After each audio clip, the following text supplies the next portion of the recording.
Hello everyone, good morning. আজকে হলো বৃহস্পতিবার, মা বাবা গেছে দিদির বাড়িতে, তো আমি সকাল সকাল একদম চলে যাচ্ছি বাজারে। আর বেলা বাড়ার সাথে সাথে তো গরমটা আরও বেশি বাড়ছে। আজ হলো বৃহস্পতিবার, তো বাড়িতে এসে স্নান টান করে আগে বৃহস্পতিবার লক্ষ্মী পুজোটা দিয়ে নিলাম, তারপরে চলে গেলাম ডাইরেক্ট রান্নাঘরে। আর আজকে এনেছিলাম বড় একটা তেলাপিয়া মাছ, সেটা কেটে ধুয়ে রেখে দিলাম। আর এদিকে ভাজলাম উচ্ছে আলু ভাজা করলাম। আর বাইরে দেখো কি পরিমাণে রোদটা না উঠেছে, তাড়াতাড়ি করে আমি রান্না করে কতক্ষণ আমি রান্নাঘর থেকে বেরোবো সেটাই ভাবছি। তো উচ্ছে আলু ভাজা হয়ে গেল, পাশে করেছিলাম আমের টক, আর মা আমের ডাল বানিয়ে রেখে গিয়েছিল।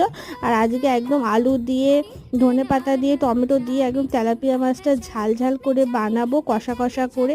তো ধনেপাতা দিয়ে তেলাপিয়া মাছের ঝোল তো আমার রেডি। আর দুপুরে খেয়েছিলাম ভাত, স্যালাড, আম ডাল, আমের টক আর তেলাপিয়া মাছের ঝাল। সো চলো দেখা হচ্ছে তোমাদের সাথে আমার নেক্সট ব্লগে। Tata bye, thanks for